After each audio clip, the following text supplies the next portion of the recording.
मेरे ख्याल में पैराग्राफ नंबर 2 और पैराग्राफ नंबर 4 को चेंज कर देते हैं। ठीक है, जैसा आप कहें। उजैर साहब, क्या ये ठीक रहेगा कि हम चेंज ना करें? मेरा मतलब है ये आपका जाती मामला है। ये आपका मसला नहीं है ओकान साहब, इसका ताल्लुक मेरे खानदान से है, इसलिए इसकी चेंजिंग वकला की हिदायत के मुताबिक होगी। अब मुझे इजाजत दें उजैर साहब। अब मैं भी चलता हूँ। रोशन साहिबा थाने में मेरा इंतजार कर रही होंगी। ओकान साहब, अभी बिल्कुल नहीं।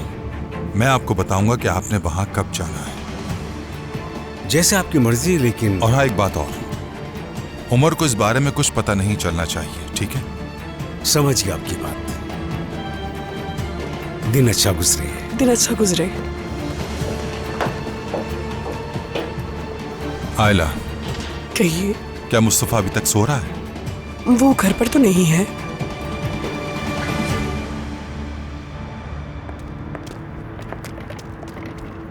अम्मी, आपको कुछ अरसे और अस्पताल में रहना चाहिए था। पता नहीं क्यों जिद करके छुट्टी ले लिया आपने। बेटा, पुलिस वाले आके मुझसे फजूल के सवाल कर रहे हैं, जवाब नहीं दे सकती। इसका यही प्रोसेस होता है अम्मी। बहरहाल आप बताएं, अब ठीक तो हैं? चक्कर वगैरह तो नहीं आ रहे?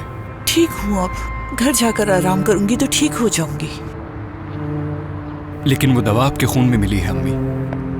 अगर आपको कुछ हो जाता तो? हाँ, आप ऐसा कैसे कर सकती हैं? मुझे समझ नहीं आ रहा। तुम्हारा जाना बर्दाश्त नहीं कर सकी, इसलिए सोचा कि सारी गलती मेरी है, तो खुदकुशी कर ली। देखिए अम्मी, आइंदा ऐसा कुछ भी करने की कोशिश हरगिज मत कीजिएगा, कभी नहीं। मुझसे आज एक वादा करो, करोगे? मुझे अकेला नहीं छोड़ोगे, हमेशा मेरे साथ रहोगे बेटा? ठीक है, मैं अपना सामान बांधकर वापस आपके पास आ जाता हूँ। नहीं नहीं, मैं तुमसे ये नहीं चाहती कि तुम अपने बाबा का घर छोड़कर आओ। अम्मी, तो फिर आपने आखिर ये सब कुछ क्यों किया? ये बाबा की वजह से नहीं था, ये जो कुछ हुआ दरिया की वजह से।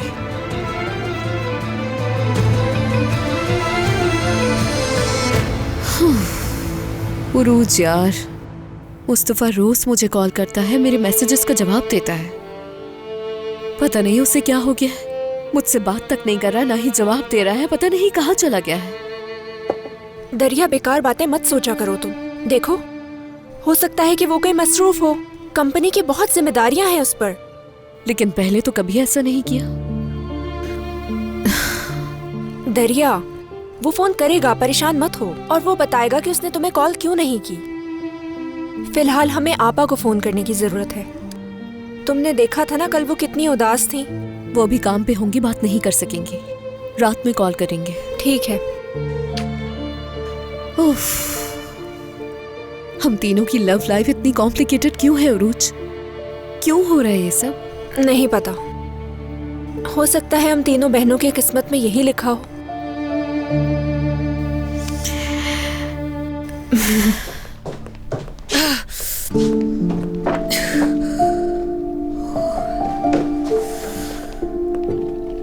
क्या हुआ, तुम ठीक हो ना?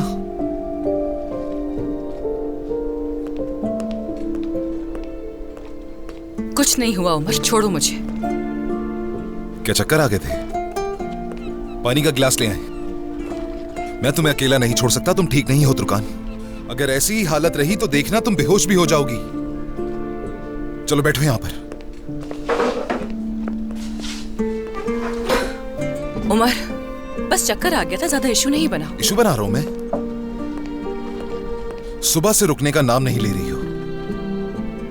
तुम यहाँ पर काम क्यों कर रही हो मुझे समझ में नहीं आ रहा है। मैंने ये जगह तुम्हारे लिए खरीदी है, पता है ना, ताकि तुम बॉस बन के घूमो यहाँ। मैं मीने नहीं हूँ उमर, तोहफे देके मसला हल नहीं किया जाता। मैंने आज तक तुमसे कुछ नहीं मांगा है और ना ही कभी मांगूंगी। इस बात से मीने का कोई ताल्लुक नहीं, बात को घुमाओ मत। तुम प्रेग्नेंट हो, तुम्हारी हालत ठीक नहीं है और मैं नहीं चाहूंगा कि तुम्हारे साथ कुछ गलत हो। इसके अलावा मैं अभी तक तुम्हारा शौहर हूं तुर्कान। याद रखो, ये हमारा घर नहीं है, ऑफिस है। मुझे यहाँ तुमसे बहस नहीं करनी। हाँ तो ठीक है, चलो तो घर चलते हैं अपने, वहां चलकर बहस शुरू करते हैं। क्या ख्याल है? एक घर में नहीं रहते हम लोग, अलग हो चुके हैं। नहीं तुर्कान, अलग नहीं हुए हैं, अभी हम एक हैं। कोई ट्रायल, कोई केस शुरू नहीं हुआ। और इन चीजों से साबित होता है कि अब भी हम दोनों एक ही हैं। उफ उमर, क्या कर रहे हो तुम? क्या चाहते हो आखिर तुम मुझसे? कॉफी पीना चाहता हूं मैं, बना कर आओ मेरे लिए। अरे देखो जरा, तुम्हें याद आ गया कि तुम बॉस हो यहाँ के। अब ये तुम्हारे इख्तियार में है, चाहोगी तो बॉस बन जाऊंगा, चाहोगी तो शौहर तुम्हारा। बॉस के साथ कॉफी पीना चाहोगी या शौहर के साथ? जहर पिलाऊंगी तुम्हें। थोड़ी सी चीनी के साथ, ताकि जहर कड़वा न लगे।